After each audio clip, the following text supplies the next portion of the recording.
Hello everyone, मैं राजीव भंडारी आप सबका स्वागत करता हूं अपने चैनल इलेक्ट्रिकल अड्डा में। आज जो मैं आप सबके सामने नेक्स्ट वीडियो लेके आऊँ वो लेके आऊँ important topic for class 9th science. कि आप लोगों को पता है कि कल आप लोगों का साइंस का पेपर है, ठीक है, क्लास 9th के बच्चों का। तो उसके लिए कुछ इंपॉर्टेंट टॉपिक आप लोग के सामने लेके आया हूँ। एक तरीके से इंपॉर्टेंट क्वेश्चंस भी आप लोग इनको बोल सकते हो। यानी ये टॉपिक आप लोगों को पढ़ना ही पढ़ना है, ठीक है, क्योंकि आप लोगों का जैसे कि आप लोगों को पता है कि ज़्यादा ही सिंपल पेपर भी नहीं आ रहे हैं आप लोगों के, ठीक है। तो आपको जितने ज़्यादा से ज़्यादा कोशिश हो सके उतने ज़्यादा आपको ये टॉपिक पढ़ के जाना है, ठीक है। तो जो टॉपिक मैं आप लोग को पहले बता रहा हूँ, मतलब जो बता रहा हूँ वो टॉपिक आप लोग को पहले पढ़ना है, ठीक है। उसके बाद अगर आपको टाइम लगता है तो आप और जो टॉपिक होंगे वो भी आप लोग जरूर कर लेना, ठीक है। तो पर अगर हम यहाँ पे पहले टॉपिक की बात करें, अगर हम केमिस्ट्री के अंदर जाएं, पहला जो चैप्टर है हमारा, ठीक है, तो यहाँ पे जो पहला चैप्टर है उसके अंदर अगर हम देखें तो सॉलिड, लिक्विड और गैस, यानी ठोस, द्रव और गैस तीनों में अंतर आपको पढ़ना है, ठीक है, यानी डिफरेंस पढ़ना है। लेकिन आपको यहाँ पे पढ़ना है कि मैटर को किस तरीके से चेंज किया जा सकता है, यानी पदार्थ को कैसे बदला जा सकता है, ठीक है। जैसे सॉलिड से लिक्विड में बदलते कैसे बदलते हैं, है ना, ठोस को द्रव में कैसे बदलते हैं, द्रव को गैस में कैसे बदलते हैं, ठीक है। तो इसके अंदर आपको पढ़ना है इफेक्ट ऑफ टेम्परेचर, यानी टेम्परेचर को इंक्रीज या डिक्रीज करके, ठीक है। तो यहाँ पे आपको मेल्टिंग और बॉइलिंग पढ़ना है इसके अंदर, ठीक है, यानी गलनांक और क्वथनांक क्या होता है ये आप लोगों को पढ़ना है।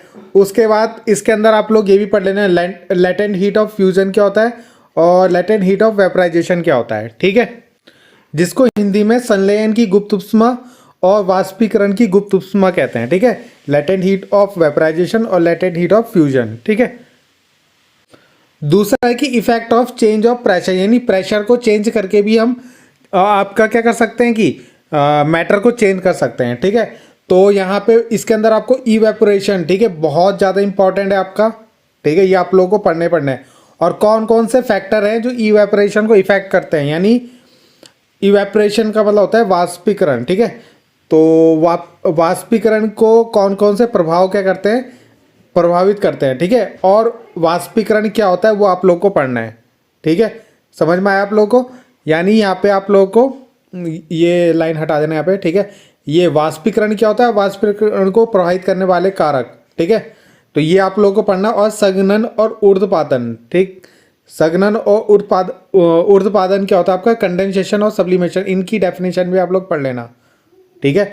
अगर आपको समझ में नहीं आ रहा होगा तो एक टॉपिक ये है और इसी के अंदर ये है, ये दूसरा टॉपिक है और ये तीसरा टॉपिक है आप लोगों का, ठीक है। वैसे यहाँ पे एक टॉपिक ये है, ये इसी के अंदर है आपका, ठीक है। और ये संघनन और ऊर्ध्वपातन ये आप लोग इनको जरूर पढ़ लेना। यहाँ पे सब्लिमेशन बहुत इंपॉर्टेंट है और इवेपोरेशन बहुत इंपॉर्टेंट है, इसके ऊपर आप लोग के क्वेश्चन बनते हैं। उसके बाद यहाँ पे मैटर क्या होता है, एलिमेंट क्या होता है, कंपाउंड क्या होता है, मिक्सचर क्या होता है, इनकी डेफिनेशन और इनमें तीनों में डिफरेंस भी आप लोग पढ़ सकते हो। होमोजीनियस और हेटरोजीनियस मिक्सचर क्या होता है, ठीक है, इन दोनों में डिफरेंस पढ़ लेना, बहुत इंपॉर्टेंट है। टाइप ऑफ सॉल्यूशन, यानी विलयन के प्रकार। अच्छा, पहले इसको हिंदी में देख लेते हैं। तत्व पदार्थ क्या होता है, तत्व क्या होता है, यौगिक क्या होता है, मिश्रण क्या होता है, ठीक है। और सजातीय और विषमांगी मिश्रण क्या होते हैं, इनमें अंतर पढ़ लेना, ठीक है। उसके बाद टाइप ऑफ सॉल्यूशन, यानी विलयन के प्रकार, जिसको हिंदी में बोलते हैं true solution, colloidal solution, suspension solution, तीनों में डिफरेंस पढ़ लेना, ये आप लोग का हो जाएगा। और यहीं से आप लोग का एक क्वेश्चन जरूर बनेगा, ठीक है। तो यानी ट्रू सॉल्यूशन को हिंदी में बोलते हैं, यहाँ पे जो ट्रू सॉल्यूशन आपका है ना उसको हिंदी में सत्य नहीं बोलते, ठीक है।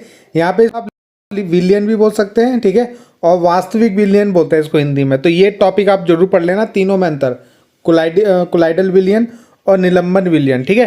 तो तीनों में अंतर आप लोग इसको पढ़ लेना। उसके बाद जो अगला चैप्टर है आपका केमिकल फॉर्मूला, ठीक है, मॉलिक्यूलर मास कैसे निकालते हैं और लॉ ऑफ केमिकल कॉम्बिनेशन क्या होता है और एटॉमिक मास की डेफिनेशन, ठीक है। रासायनिक सूत्र, आणविक सूत्र, है ना, सॉरी, आणविक द्रव्यमान कैसे निकालते हैं और रासायनिक संयोजन का नियम क्या होता है, परमाणु द्रव्यमान की जो उसकी डेफिनेशन, ठीक है, यह पढ़ लेना।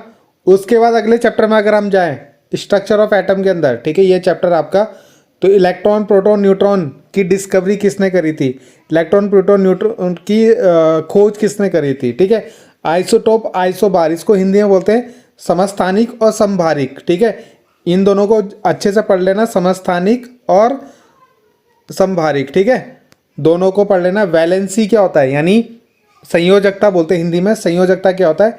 इलेक्ट्रॉनिक कन्फिग्रेशन यानी इलेक्ट्रॉनिक विन्यास कैसे किया जाता है, ठीक है। ये आप लोग जरूर पढ़ लेना। जैसा हम होता है ना, सोडियम लेते हैं 11 तो इसको हम 2 8 1 लिखते हैं, ठीक है। तो ये आप लोगों का मरना है। जैसे मैग्नीशियम होता है 12 तो 2 8 2, है ना। तो इसको बोलते हैं इलेक्ट्रॉनिक कन्फिग्रेशन, आप लोग को पढ़ना है। एवरेज एटॉमिक मास, है ना, इसका न्यूमेरिकल देखना और डेफिनेशन पढ़ लेना इसकी। इसके बाद बायो के अंदर आप लोग को ये टॉपिक पढ़ लेना है इसके, ठीक है, जो मैं आपको दिखा रहा हूँ, ठीक है। ये टिश्यू जो आपका चैप्टर है उसके अंदर ये तीनों जो टॉपिक हैं, ठीक है, ये बायो के अंदर आप लोग पढ़ लेना। इसके बाद जब हम फिजिक्स के अंदर आते हैं तो डिस्टेंस की डेफिनेशन, डिस्प्लेसमेंट की डेफिनेशन, इनमें दोनों में अंतर क्या है, डिफरेंस क्या है, एक्सेलरेशन क्या होता है, ठीक है, इक्वेशन ऑफ मोशन, तीनों इक्वेशन आप लोग को प्रूव करके दिखानी है, ठीक है। यूनिफॉर्म सर्कुलर मोशन क्या होता है, जिसको हिंदी में दूरी और विस्थापन में अंतर पहला, त्वरण एक्सेलरेशन, ठीक है, गति की समीकरण है, ये टॉपिक पढ़ना है आपको। एक समान वृत्तीय गति किसको बोलते हैं, ठीक है। उसके बाद सेकंड चैप्टर जो है न्यूटन लॉ ऑफ मोशन क्या होता है, तीनों लॉ आपको पढ़ने, और उनमें जो उदाहरण है ना उनके एग्जांपल्स बहुत ज़्यादा इंपॉर्टेंट है, एग्जांपल्स पढ़ लेना। इनर्शिया लॉ किसे बोलते हैं, उसकी डेफिनेशन, मोमेंटम क्या होता है, F=ma, आपको सिद्ध करना है, ये इंपॉर्टेंट है बहुत ये वाला, ठीक है। तो ये तीनों टॉपिक आप लोगों को पढ़ना है। उसके बाद ग्रेविटेशन वाले चैप्टर में आपको यूनिवर्सल ऑफ ग्रेविटेशन क्या होता है, स्मॉल जी और कैपिटल जी में अंतर, रिलेशन यानी संबंध निकालना है, मास और वेट की डेफिनेशन और दोनों में अंतर क्या होता है, फ्री फॉल क्या होता है, ठीक है।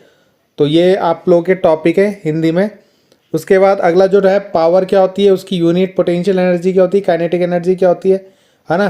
पोटेंशियल मतलब स्थितिज ऊर्जा, और डिफाइन एनर्जी यानी ऊर्जा क्या होता है, ठीक है। इसी के अंदर हम गतिज ऊर्जा भी पढ़ सकते हैं, ठीक है।